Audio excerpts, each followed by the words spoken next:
Bismillahirrahmanirrahim. Assalamualaikum warahmatullahi wabarakatuh.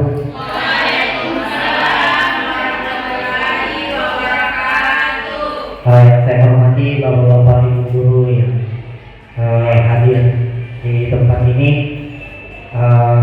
Pertama-tama kali kita panjatkan puji syukur kehadirat Allah Subhanahu Wa Taala.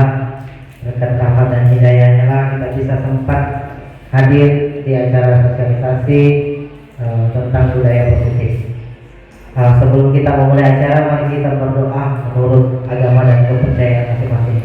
Berdoa dimulai.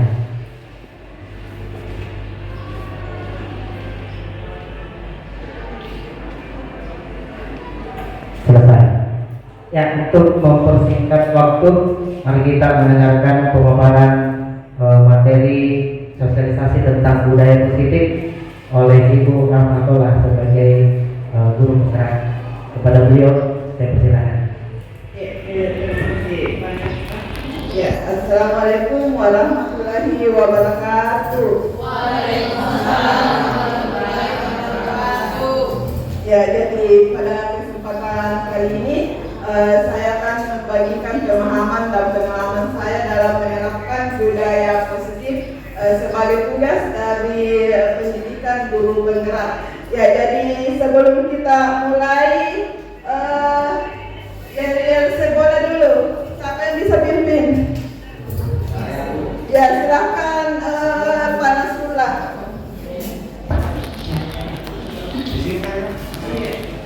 Yang lain sini, bukan sini. Yang lain sini. Ya, sebelumnya silakan Bapak dan Ibu Guru untuk berdiri. Jadi Delia setelah kita coba dulu atau langsung saja? Ya, langsung. Oke. Mantap. Sekolah maju, inovasi, prestisius. Semangat yang ketiga benar. Bergerak, menggerakkan, berkolaborasi, berani. Tepuk tangan. Ya, dari materi inti hari ini yaitu karena ada dua tugas yang harus saya selesaikan hari ini, yaitu berbagi pengalaman saya selama ini, yaitu berbagi pemahaman saya mengenai materi inti yang ada di atas. Yang pertama yaitu perubahan paradigma belajar, kemudian yang kedua disiplin positif, yang ketiga motivasi perilaku manusia, dan yang keempat kebutuhan dasar, kemudian posisi kontrol restitusi, kemudian keyakinan kelas, dan yang terakhir segitiga restitusi. Jadi selain itu saya juga akan membagikan pengalaman saya menerapkan materi-materi inti yang ada di atas. Jadi sebelum kita lanjut, kita melakukan kegiatan pemantik, yaitu cobalah buka, mungkin Ibu Fitri sama Ibu Herati bisa mempraktekkan di atas.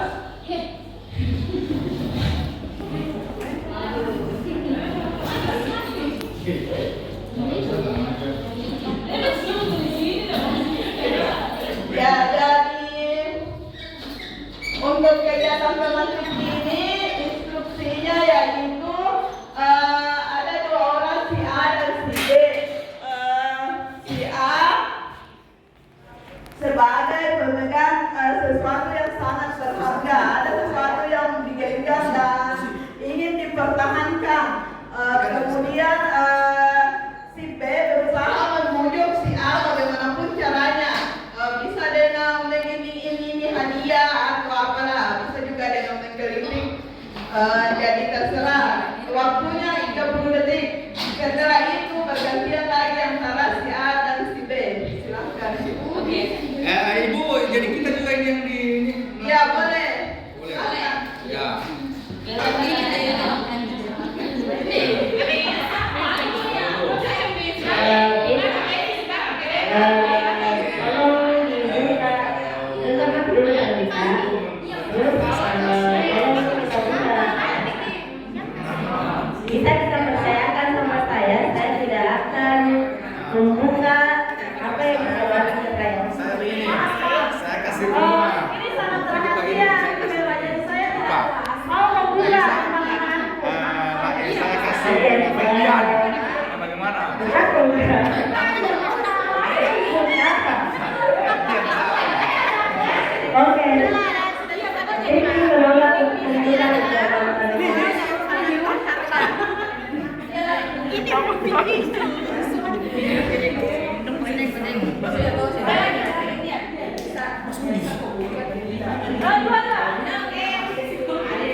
Ya, Ibu Dahlia tadi yang membuka.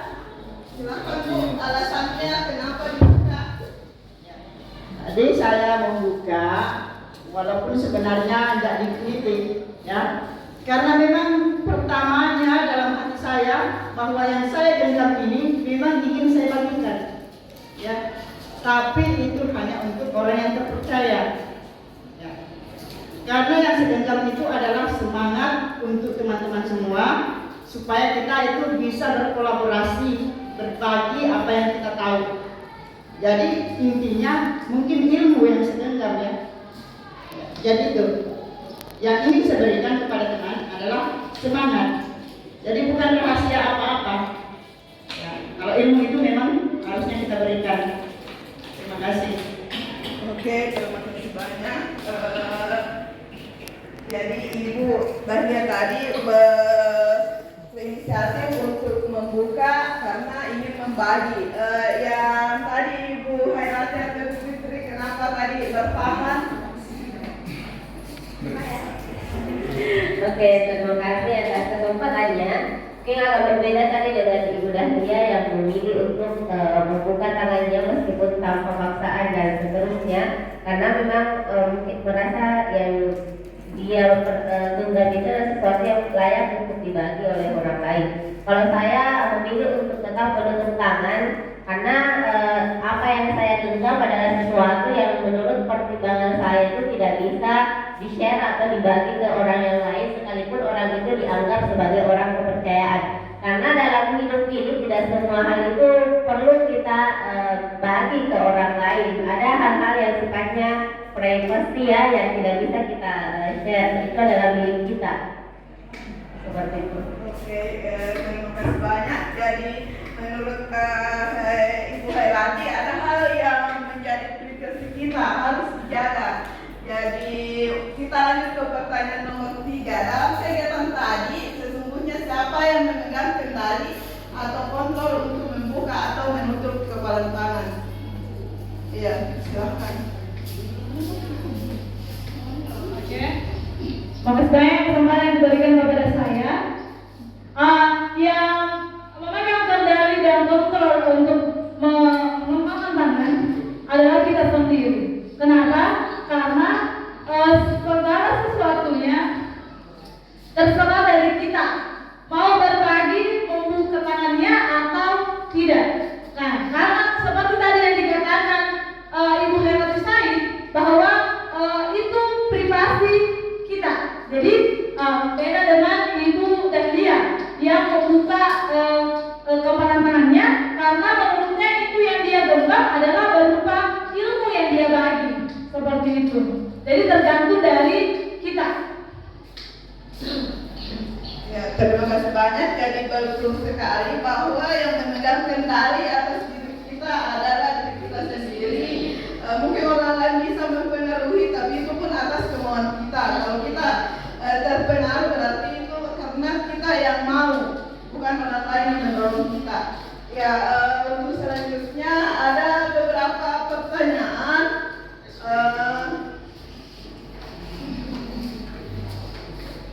Ya, yang pertama yaitu apa pentingnya menciptakan suasana positif di kelas? Jadi pertanyaan pertama, apa pentingnya menciptakan suasana positif di kelas? Ya, sangat penting karena ada yang bisa memberikan jawabannya. Ya, silakan. Oke, jadi pertanyaan pertama itu adalah apa pentingnya menciptakan suasana positif di kelas. Jadi menurut saya membangun atau menciptakan suasana positif di kelas itu sangat penting. Kenapa? Karena ketika suasana positif tercipta antara guru dengan peserta didik, itu maka suasana kelas akan menjadi nyaman. Jadi siswa tidak tegang saat melakukan pembelajaran, tapi siswa akan merasa bahwa pembelajaran itu adalah sebuah kewajiban atau kebiasaannya. Seperti itu mungkin, Bu. Ya, terima kasih banyak. Jadi menurut Ibu menciptakan suasana positif di kelas agar pembelajaran bisa berjalan lancar, siswa merasa nyaman. Kalau siswa merasa nyaman, tentu kita sebagai guru juga akan merasa nyaman. Tujuan pembelajaran bisa dicapai. Ya, kita lanjut ke pertanyaan yang kedua. Sebagai seorang pendidik atau guru, bagaimana kita dapat menciptakan suasana positif di lingkungan kita selama ini? Ya, jadi kalau sudah tadi pentingnya, sekarang bagaimana caranya? Karena pasti Bapak Ibu guru sendiri punya pengalaman yang beda, pasti tidak sama dalam melakukan kegiatan menciptakan suasana positif di kelas. Mungkin ada yang bisa memberikan jawabannya.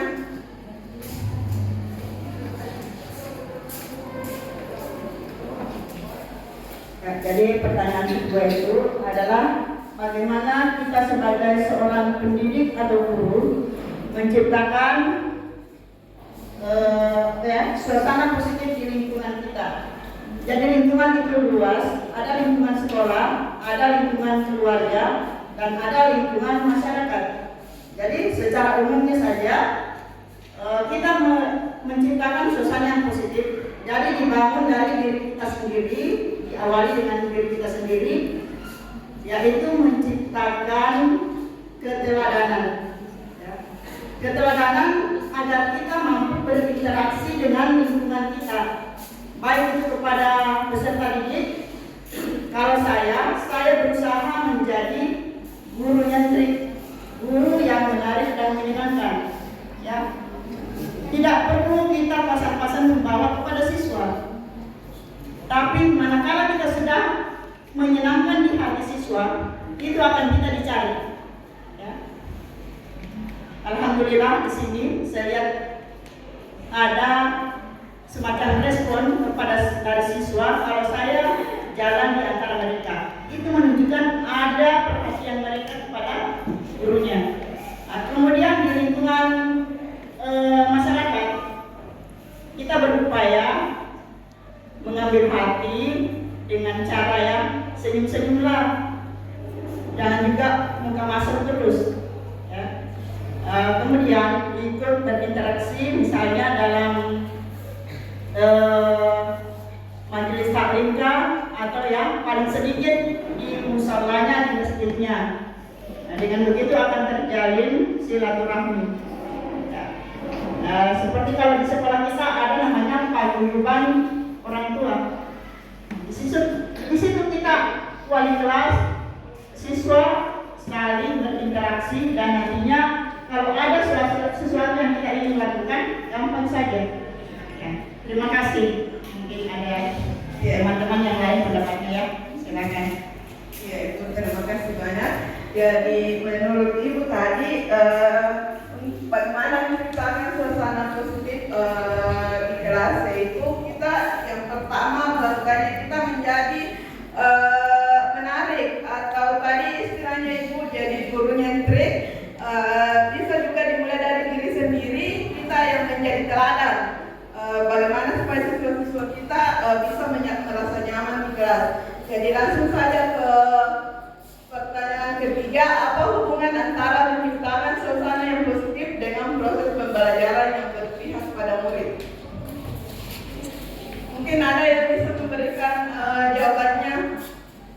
Oh iya, dari Pura, silakan. Terima kasih atas kesempatannya. Saya langsung saja. Apakah hubungan antara menciptakan suasana yang positif dengan proses pembelajaran yang berpihak pada murid? Menurut saya, pembelajaran yang berpihak pada murid yaitu di mana siswa kita bisa mengekspresikan segala yang ada di dirinya. Dan ketika kita sudah menciptakan suasana yang positif, maka semua siswanya kita akan istilahnya tidak segan-segan lagi mengekspresikan apapun yang ada dalam dirinya. Kita akan menghargai dan dia merasa dihargai. Saya rasa seperti itu. Terima kasih. Ya, terima kasih banyak. Jadi menurut Bu Pura Yuni tadi, kaitan antara menciptakan suasana yang positif dan proses pembelajaran berpihak pada murid, yaitu karena pada dasarnya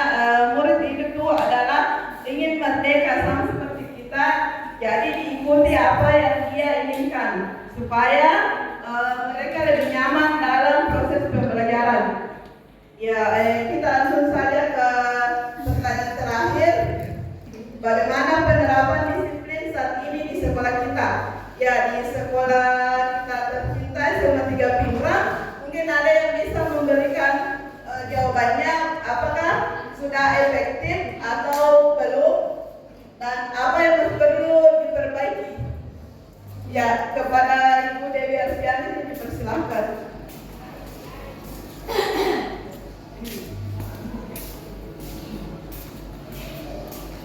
Terima kasih atas kesempatannya. Jadi mengenai pertanyaan penerapan disiplin saat ini di sekolah kita apakah sudah diterapkan dengan efektif? Saya kira berdasarkan indikator-indikator dari disiplin itu sudah diterapkan dengan baik di sekolah kita, seperti membangun karakteristik anak dan memahami karakteristik anak dan kebutuhan anak itu sudah dilaksanakan oleh pendidik kita dengan baik. Terus selanjutnya ada juga membangun kegiatan belajar anak dengan berbagai fasilitas, sarana dan prasarana yang telah disediakan oleh sekolah kita yang sudah menunjang untuk membangun kegiatan belajar anak. Selanjutnya ada juga kegiatan dalam rangka menyelenggarakan gotong royong antara guru dan orang tua. Itu juga sudah kita terapkan dengan berbagai kegiatan yang diadakan oleh sekolah. Ada juga meningkatkan intensitas komunikasi, dan ini sudah diterapkan dengan baik, di mana komunikasi antara guru dengan guru, siswa dengan siswa, maupun antara guru dengan siswa. Nah, ini semua menandakan, berbagai indikator ini menandakan bahwa sekolah kita telah menerapkan disiplin dengan efektif. Nah, meskipun belum semuanya terpenuhi, karena ada saja beberapa hal yang perlu kita kembangkan dan tingkatkan.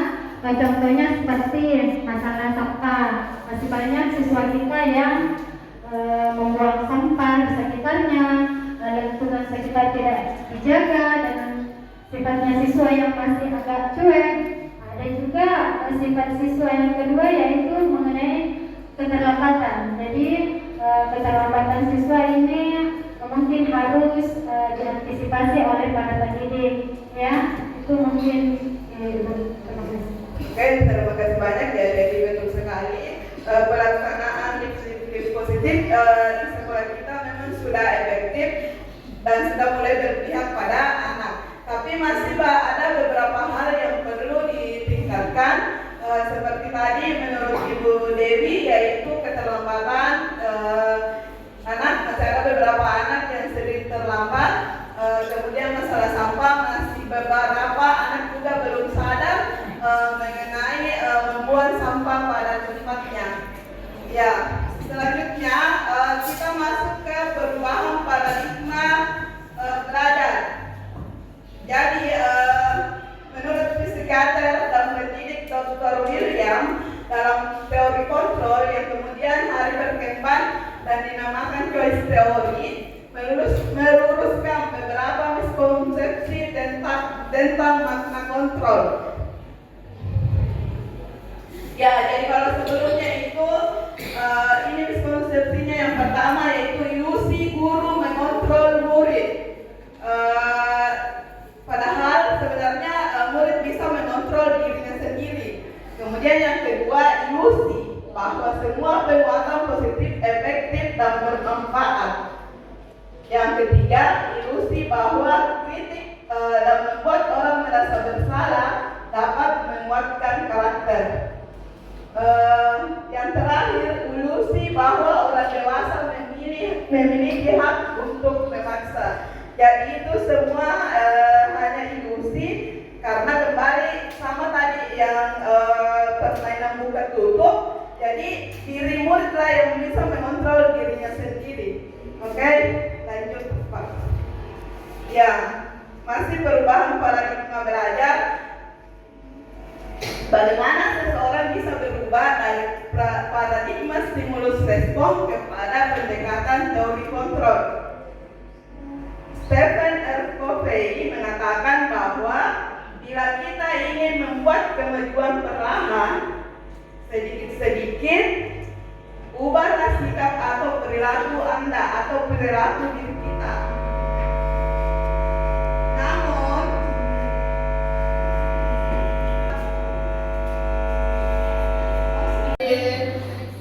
selanjutnya, bagaimana seseorang bisa berubah dari paradigma stimulus respon kepada pendekatan teori kontrol.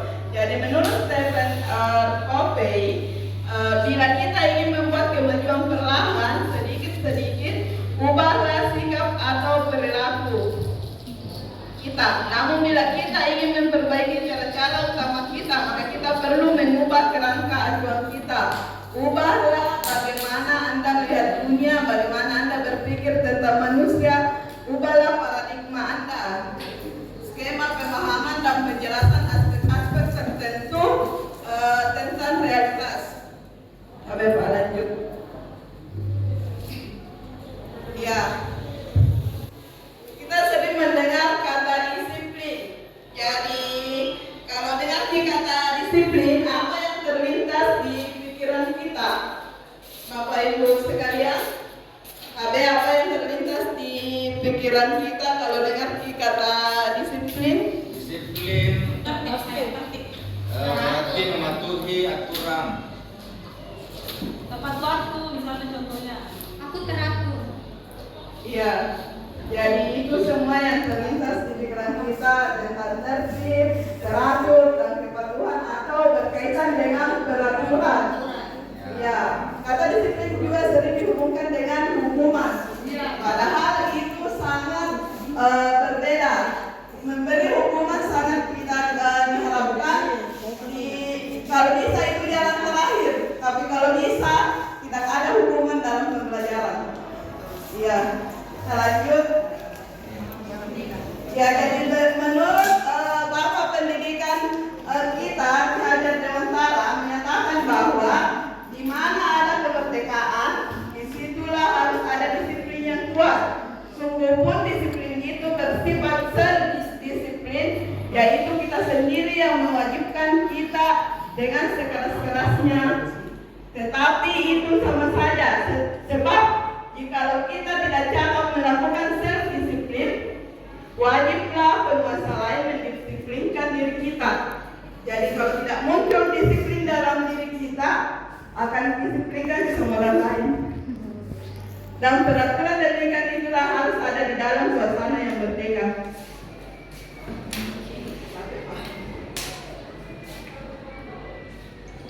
Ya, di situ Ki Hajar Dewantara menyatakan bahwa untuk mencapai kemerdekaan atau dalam konteks pendidikan kita saat ini untuk menciptakan murid yang merdeka, syarat utamanya adalah harus ada disiplin yang kuat. Disiplin yang dimaksud adalah disiplin diri yang memiliki motivasi internal. Jika kita tidak memiliki motivasi internal, maka kita memerlukan pihak lain untuk mendisiplinkan kita atau motivasi eksternal karena berasal dari luar, bukan dari dalam diri kita sendiri.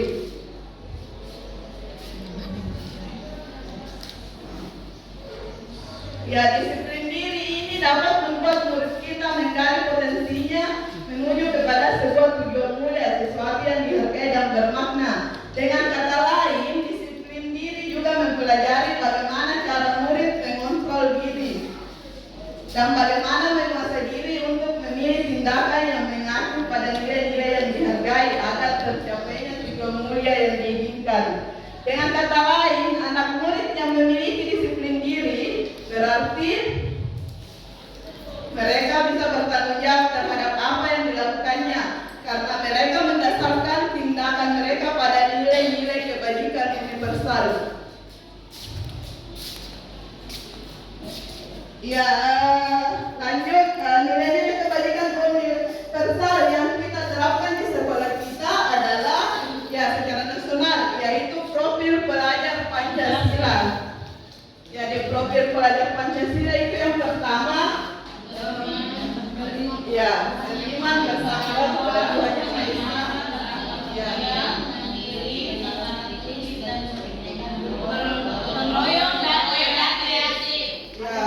sekali, terima kasih banyak.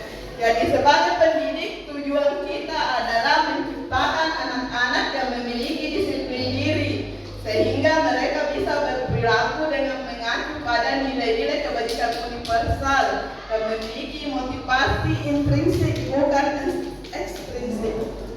Ya, sampai pada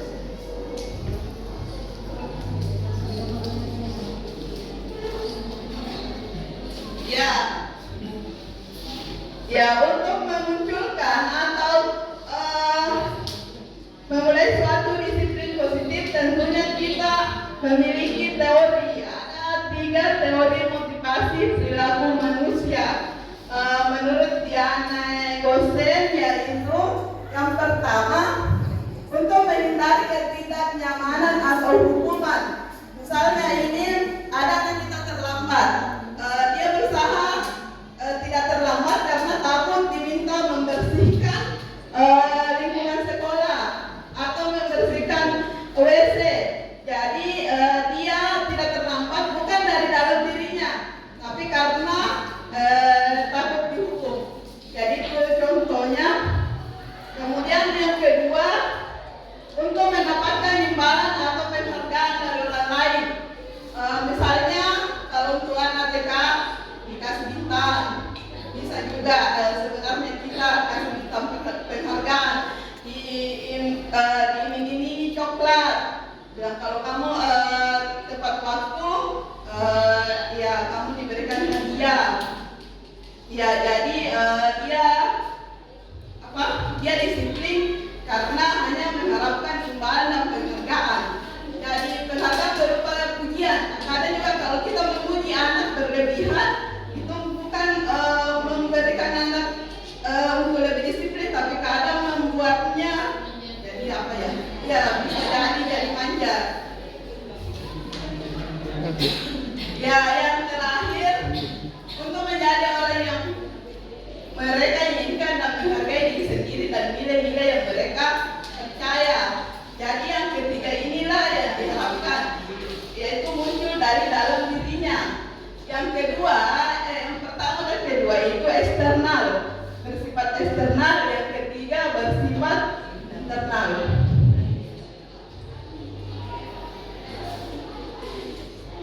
Ya, lanjut lagi, kita sebagai manusia memiliki kebutuhan dasar dan kita harus mengetahuinya.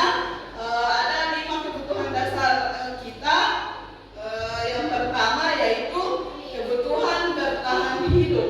Ya ini yang berupa sandang, pangan, papan. Ya jadi itu yang dibutuhkan. Yang kedua, kasih sayang dan rasa diterima, yaitu kebutuhan untuk diterima. Misalnya kita ingin dianggap dianggap bisa, dianggap mampu, ya seperti itu. Kita mempunyai kebutuhan kasih sayang dan rasa diterima. Kita membutuhkan rasa kasih sayang dari orang lain, rasa ingin diterima bahwa kita bagaimana. Kemudian yang ketiga, kekuasaan dan penguasaan, yaitu kebutuhan pengakuan atas kemampuan. Ya, kayak anak selalu mau dianggap bisa menyelesaikan soal, selalu mau dianggap pintar, dianggap cerdas, dianggap bisa. Jadi itu kebutuhan-kebutuhan kita, termasuk kebutuhan kita juga. Kemudian yang keempat, yaitu kebebasan, kebutuhan akan pilihan. Kadang anak juga ingin merasa bebas, tidak bisa belajar terus di dalam kelas, kadang ingin belajar di luar, kadang ingin bebas dari pekerjaan rumah, kadang tidak mau tidak mau mencatat, tidak mau punya tugas, kadang ingin bebas, karena memang itu adalah kebutuhannya. Kemudian yang terakhir, kesenangan, kebutuhan untuk merasa senang. Kadang ada anak yang suka bercanda, mengganggu temannya, karena itu membuatnya senang. Jadi seperti itulah kebutuhan dasar manusia yang dimiliki oleh diri kita, termasuk anak murid kita. Ya, di atas ini ada beberapa pernyataan. Ya,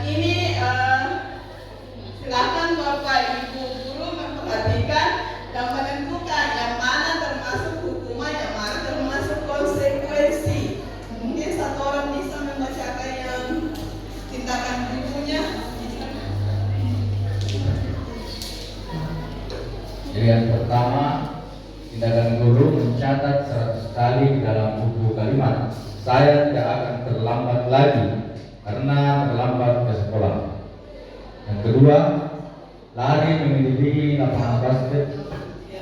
Tanya dulu ya, apa yang pertama? Apa jawabannya yang pertama? Hukuman. Iya. Hukuman atau hukuman? Ya, betul sekali. Ya, hukuman.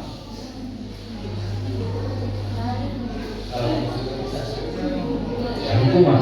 Bagaimana kita sepakati hukuman? Ya, betul. Ya, hukuman. Nah, yang kedua, lari mengelilingi lapangan basket 2 kali karena terlambat hadir di sekolah. Ya, bagaimana Ibu Fauzi? Hukuman atau konsekuensi? Ya.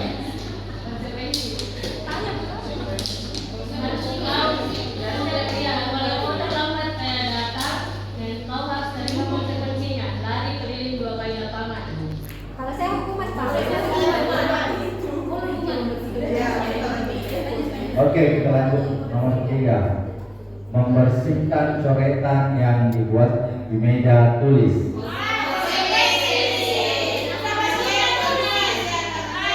Ya, kita lanjut. Ya. Lanjut. Yang keempat, murid diminta untuk push up 15 kali karena tidak menggunakan masker di sekolah.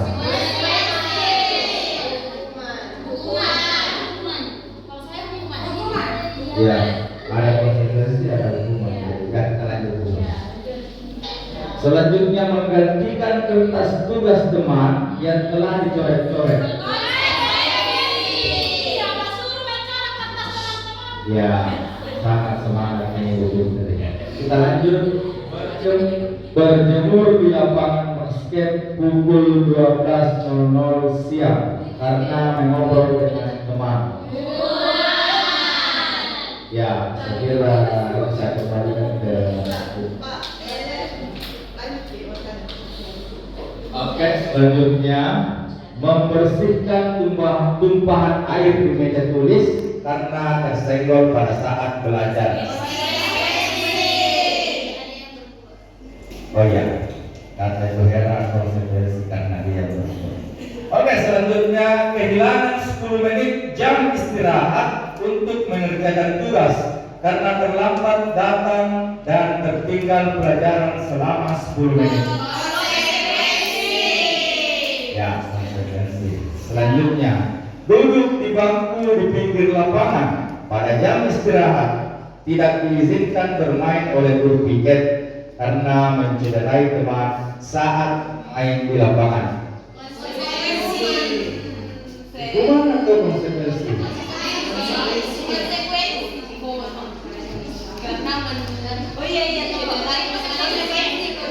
Konsekuensi. Oke, terima kasih. Selanjutnya, terlambat hadir di pembelajaran daring 15 menit dan diminta untuk tinggal 15 menit sesudah kelas usai untuk membahas ketertinggalan pembelajaran. Ya, konsekuensi. Selanjutnya, kembali lagi, lari mengelilingi lapangan basket 2 kali karena terlambat 10 menit untuk pelajaran PJOK.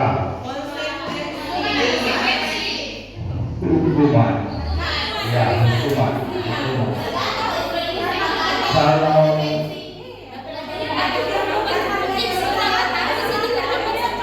ya, biasanya kalau di pelajaran PJOK ya gurunya itu adalah kontrak pelajar. Ya, kapan ada yang terlambat ya lari keliling lapangan. Nah, selanjutnya membersihkan WC di sekolah karena mematahkan pensil kawannya.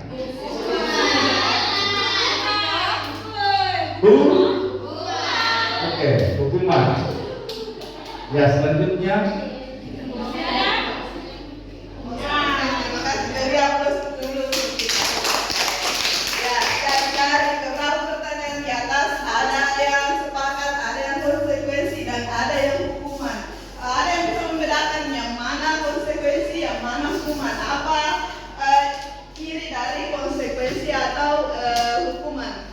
Tadi pertanyaan lari mengelilingi lapangan basket 2 kali karena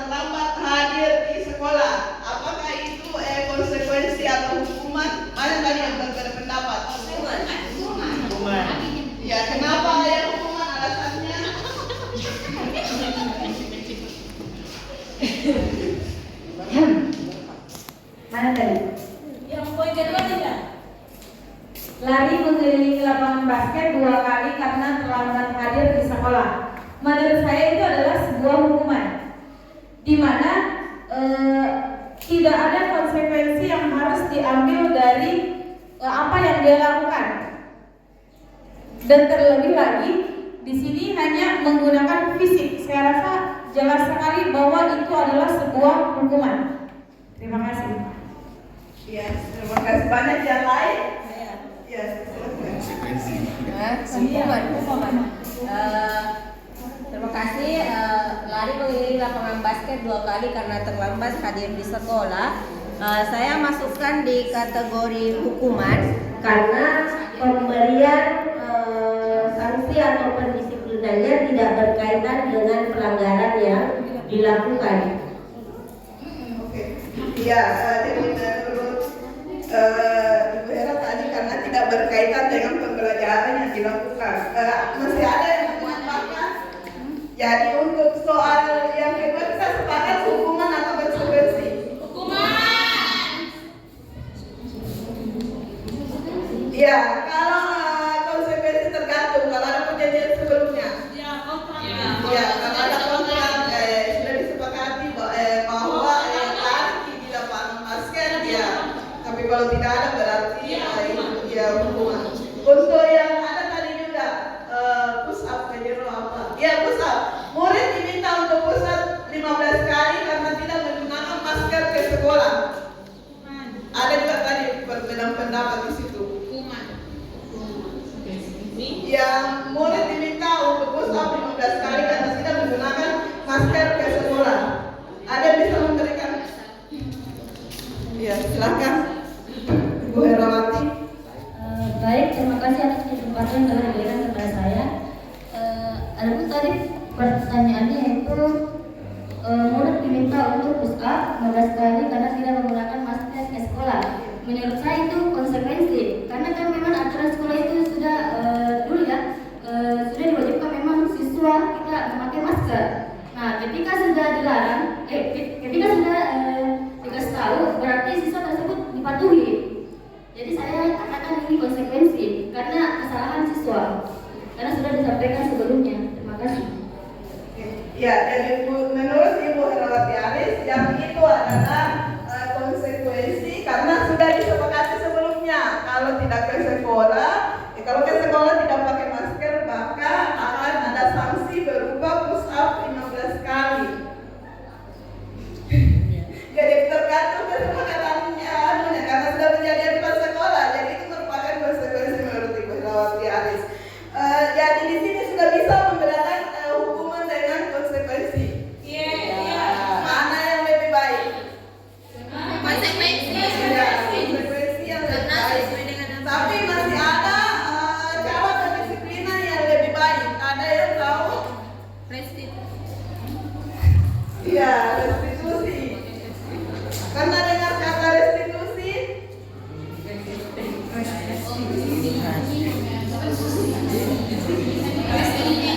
ya kalau kita menganggap konsekuensi adalah pendisiplinan yang baik, ternyata masih ada yang lebih baik lagi yaitu restitusi.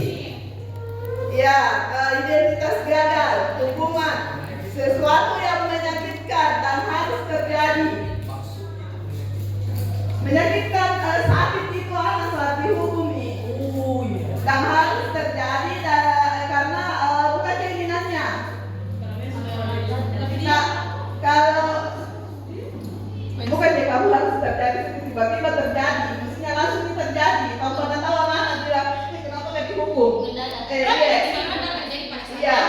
Iya, yang terjadi pada saat itu langsung dihukum. Kalau konsekuensi sesuatu yang harus terjadi karena sudah ada perjanjian sebelumnya. Ya. Selanjutnya tidak nyaman atau murid untuk jangka waktu yang panjang. Nah, ingat terus sih, karena tidak salah kan dia merasa tidak salah, kemudian dihukumi tiba-tiba lalu gurunya tanpa ada perjanjian, jadi jangka panjang ini rasa sakitnya. Kalau konsekuensi jangka pendek, iya, karena ada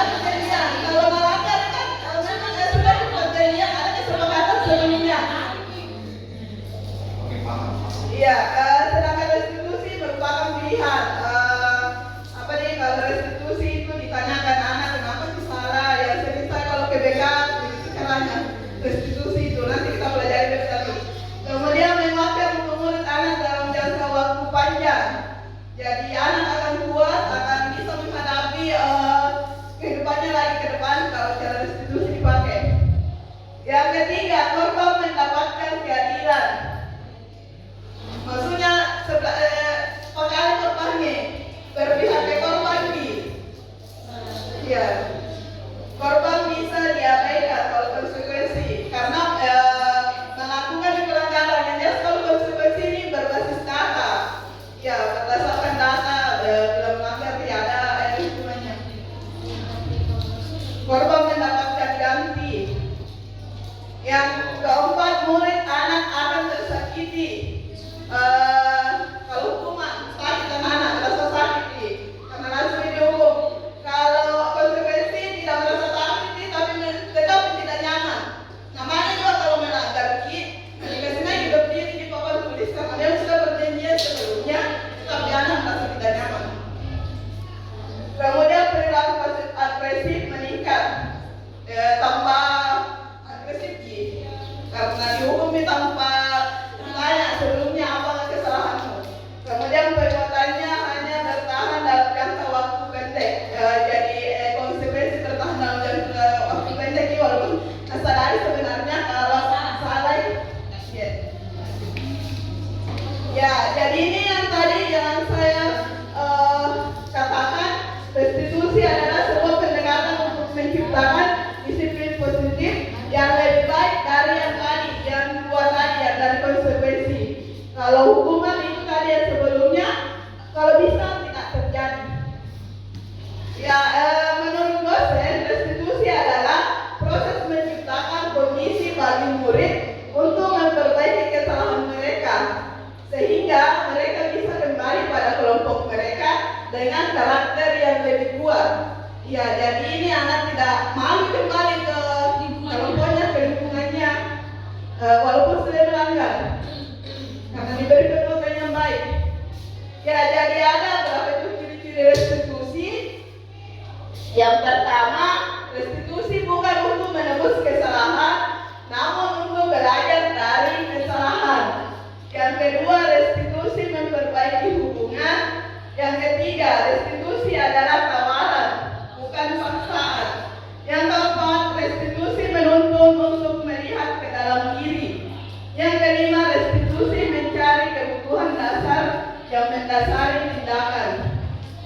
Yang keenam, restitusi ini adalah cara yang paling baik dan cara kedua tadi. 7, restitusi fokus pada karakter bukan tindakan. Kemudian restitusi itu menguatkan. Restitusi fokus pada solusi. Dan yang terakhir, mengembalikan murid yang berbuat salah pada kelompoknya. Ya, jadi itu tadi ciri-ciri restitusi. Sekarang kita masuk 5 posisi kontrol restitusi. Ya, jadi ada penghukum, pembuat rasa bersalah, teman, pemantau, dan manajer. Ya, seorang penghukum bisa menggunakan hukuman fisik maupun verbal. Contohnya dalam kita sehari-hari kita bilang, misalnya ada anak tidur, langsung ditunjuk, kita kerjakan tugas. Jadi kami dikasih merasa temannya ketawa semua, terpikir kami lagi karena langsung itu pakai verbal. Belum lagi kalau fisik, langsung apa? Iya, langsung main tangan. Karena misalnya terlambat langsung ke main tangan. Kemudian pembuat rasa bersalah. Posisi kontrol yang kedua yaitu pembuat rasa bersalah. Bersuara lemah lembut, pembuat rasa bersalah akan menggunakan keheningan yang membuat orang lain merasa tidak nyaman, bersalah atau rendah diri. Misalnya, misalnya, kenapa memang kasihan terlambat? Nah, dimarahi lagi itu sama kepala sekolah kalau selalu terlambat, dibuat rasa bersalah. Atau kayak saya masih pernah melakukannya. Kamu adalah anak buah pertama saya, dimasukkan saya ke ruang TK. Anak ini akan merasa bersalah. Ya, seperti itu contohnya.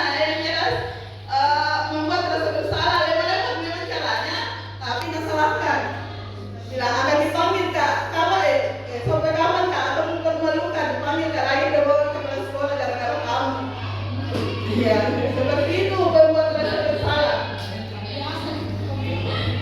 Ya, kita lanjut teman. Tidak akan menyakiti murid, namun akan tetap berupaya mengontrol murid melalui persuasi. Posisi teman pada guru bisa negatif ataupun positif. Positif di sini berupa hubungan baik yang terjadi antara guru dan murid. Guru di posisi teman menggunakan hubungan baik dan humor untuk mempengaruhi seseorang. Ya, ada juga saya di posisi teman. Jadi tidak apa-apa nih, nanti saya bantu. Ya, tidak apa-apa nih, nanti saya bantu. Ayo, kamu pasti bisa, tidak apa-apa nih. Kayak berteman sih, kayak kita yang sering dilakukan sekarang. Dianggap, iya, dianggap ini posisi teman adalah yang paling baik. Ternyata belum. Akrab dengan siswa, bercanda, ada kesalahannya dibantui.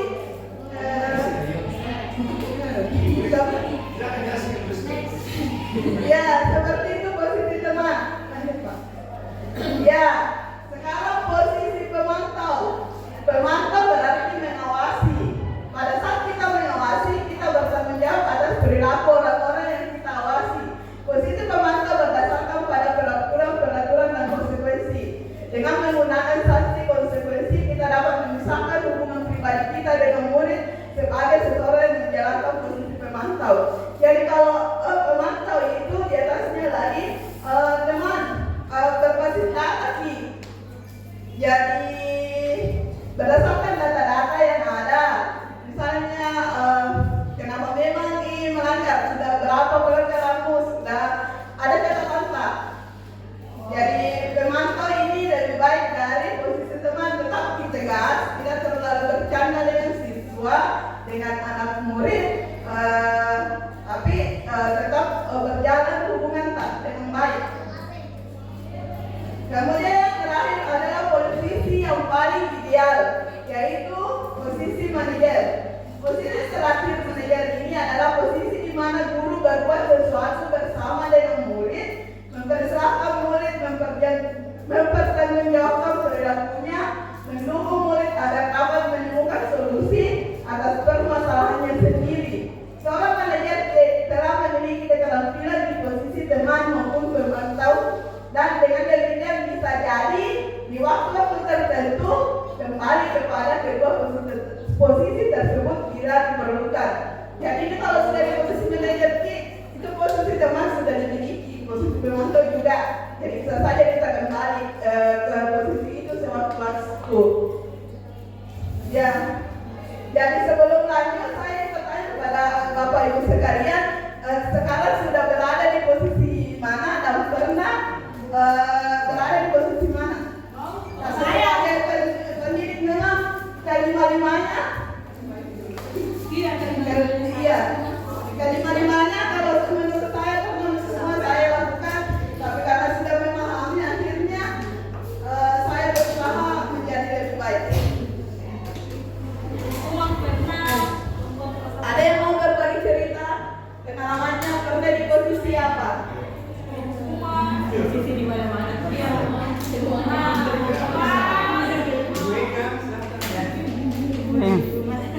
Ya, ada kita di posisi teman, pemantau, pembuat rasa bersalah,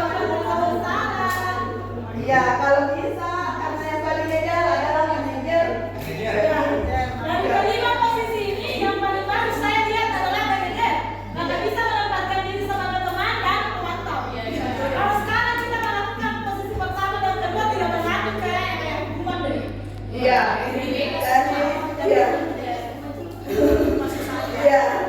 jadi mari kita berusaha berada di posisi manajer, yaitu posisi yang paling ideal dalam menerapkan disiplin positif ini. Amin. Semoga bisa semua. Ya.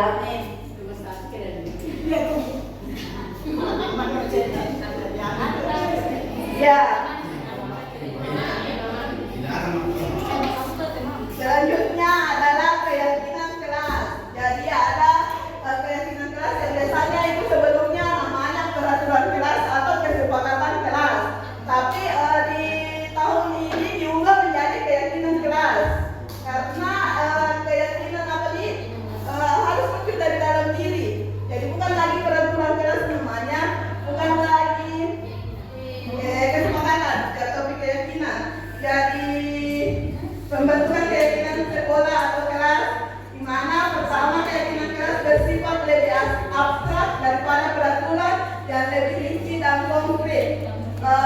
Misalnya kalau peraturan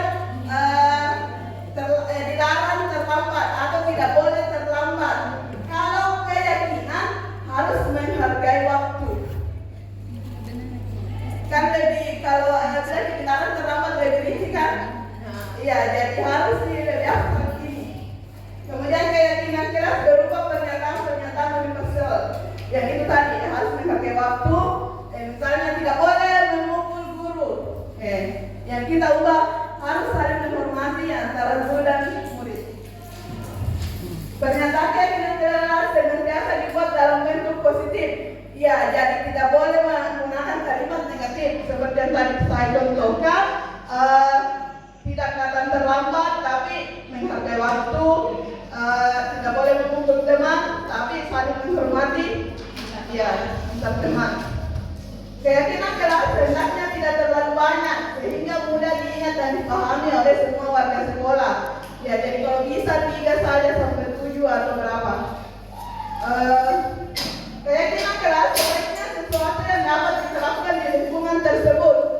Jadi sebelumnya harus disepakati. Semua warga kelas hendaknya ikut berkontribusi dalam perbuatan keyakinan keras lewat kegiatan curah pendapat. Yang terakhir, bersedia meninjau kembali keyakinan keras dari waktu ke waktu. Ya, jadi yang terakhir dari materi ini adalah segitiga restitusi. Di segitiga restitusi ini ada 3 langkah yang harus dilakukan. Yang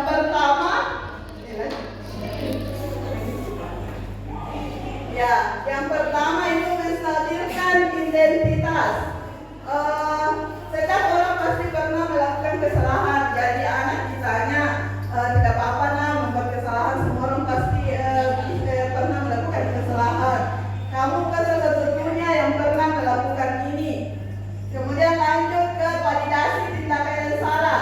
Kamu tentunya punya alasan mengapa melakukan itu. Ya ditanya alasannya. Adakah cara yang lebih efektif untuk mendapatkan apa yang kamu butuhkan? Kemudian segitiga sisi yang terakhir menanyakan keyakinan. Keyakinan keras apa yang telah kita sepakati? Kamu ingin menjadi orang seperti apa? Ini saya kalau masuk pendidikan seperti ini kuliah memang strukturnya, tapi ini mau digunakan untuk kita semua dalam menyelesaikan masalah di dalam kelas kita masing-masing. Ya, jadi ditanya dulu, dikasih dulu kekuatan bahwa tidak apa-apa berbuat salah, bisa diperbaiki. Kemudian validasi tindakan yang salah, ditanya alasannya kenapa. Kemudian yang terakhir ingatkan ini sama keyakinan kelas. Ya, lanjut. Ya, jadi ini adalah pengalaman saya dalam menerapkan budaya positif di sekolah. Untuk yang pertama ini adalah segitiga restitusi yang saya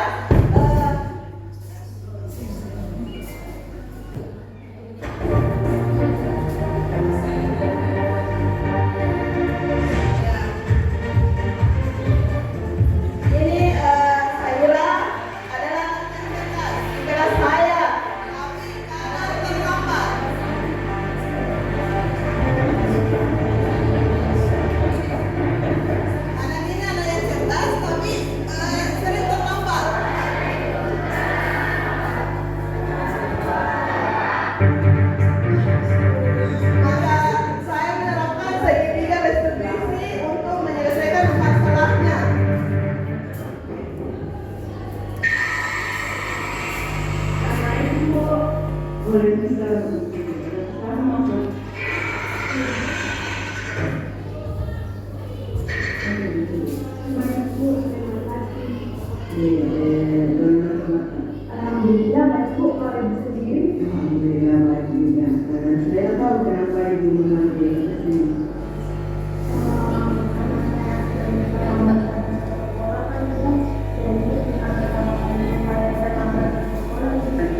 Iya Bu, alasan saya sering terlambat Bu karena saya sering telat pagi Ibu, dan sebenarnya Ibu saya senang menjadi pusat perhatian teman-teman di kelas dan juga guru-guru. Kebutuhannya saya yang mau dipenuhi, mau jadi pacar perhatian. Mau saya disenangi sama guru dan teman-temannya.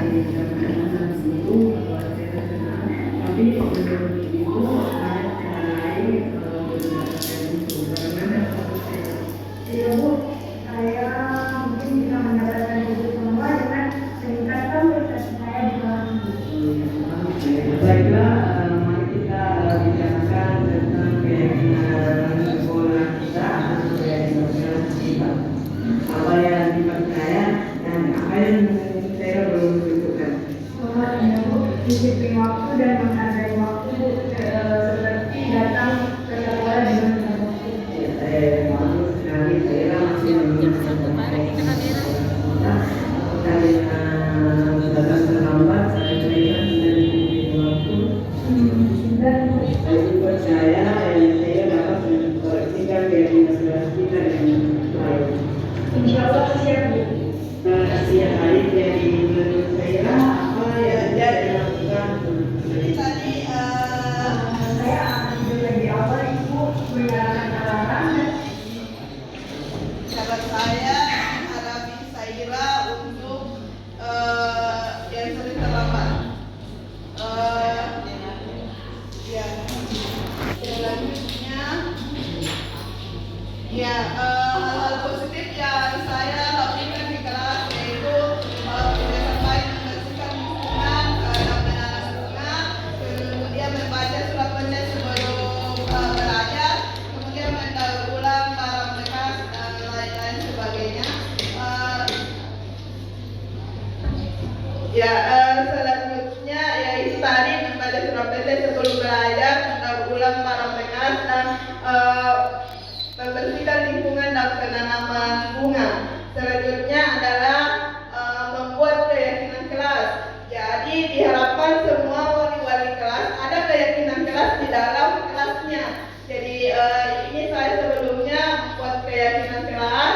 Yang pertama itu mempersilahkan murid-murid menulis tentang peraturan yang perlu disepakati di kelas dengan menggunakan kalimat positif. Yang kedua, murid-murid mengumpulkan kemudian menempel kesepakatan kelas yang sudah ditulis, kemudian meninjau kembali hasil yang sudah ditempelkan. Setelah itu mengelompokkan hasilnya yang sama atau sejenis, kemudian mengubah bentuk peraturan ke bentuk keyakinan. Karena kan sebelumnya Mas bilang tidak boleh tidur dalam kelas Bu, tidak boleh terlambat, harus sepatu dibuka, diubah menjadi keyakinan. Jadi setelahnya mengelompokkan hasil yang sama ke bentuk sejenis kemudian membentuk peraturan ke bentuk keyakinan, kami menuliskannya masih di papan tulis ditulis akan ada nanti di poster, kemudian mendeklarasikan meninjau kembali keyakinan secara bersama-sama dan mendeklarasikannya. Ya, jadi ini ada respon murid setelah saya membuat keyakinan di dalam kelas.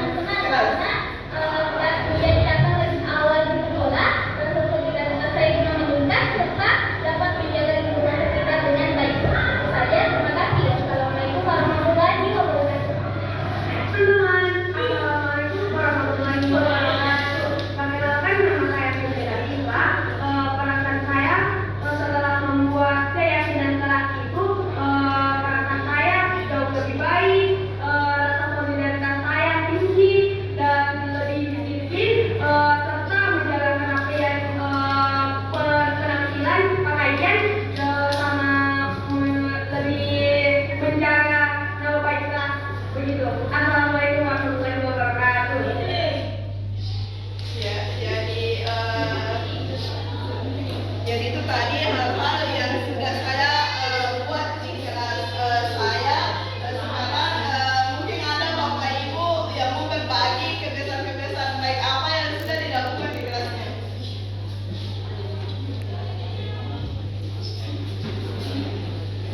Siapa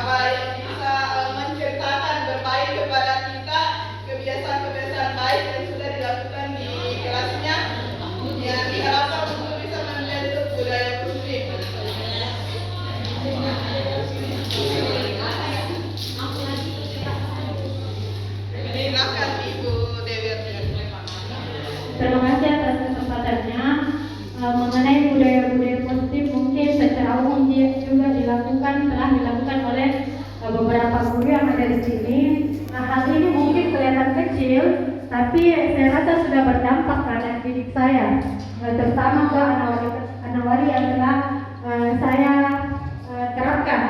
Yang pertama itu mengenai mengenai aturan penggunaan sepatu dan sendal. Jadi saya sudah menerapkan utamanya ke kelas 12 MIPA 2 itu bahwa sepatu harus digunakan di lingkungan sekolah. Kecuali pukul 12 sampai pukul 13 itu saya beri keringanan untuk menggunakan sendal karena waktu sholat. Jadi setelahnya dia harus menggunakan sepatu lagi. Meskipun di dalam kelasnya itu tidak menggunakan sepatu alias ya pakai kaos kaki saja, karena memang kewajiban juga yang saya terapkan itu mengharuskan anak-anak menggunakan kaos kaki dalam kelas. Itu juga kebiasaan di dalam kelasnya yang harus mereka laksanakan. Jadi hal-hal kecil seperti ini ya saya sudah menerapkannya selama 1 bulan dan alhamdulillah mereka sudah terbiasa. Meskipun awalnya ada 1-2 orang yang saya sudah ambil sendalnya, Bu, sudah ada di meja saya sita untuk beberapa bulan kemudian yang akan saya kembalikan. Mungkin seperti itu, Bu. Terima kasih.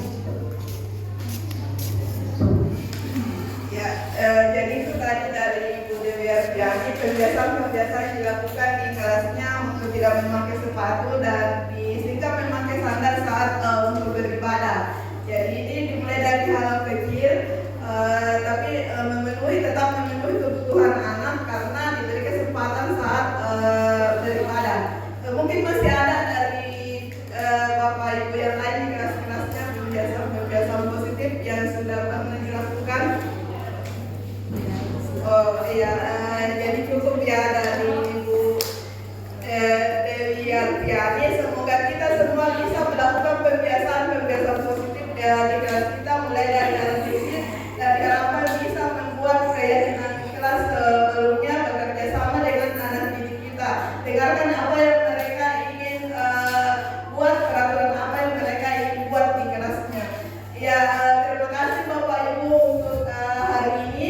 Semoga kedepannya kita bisa lebih baik lagi dan menerapkan disiplin positif secara bersama di sekolah kita, berkolaborasi dalam menerapkan budaya positif, kebiasaan-kebiasaan kecil yang akan menjadikannya sebuah budaya.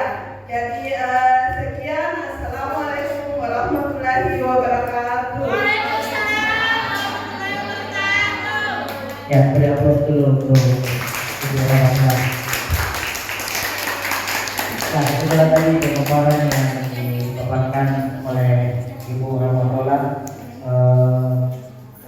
dengan judul budaya positif. Semoga bermanfaat untuk kita semua. Kurang lebihnya mohon dimaafkan, saya moderator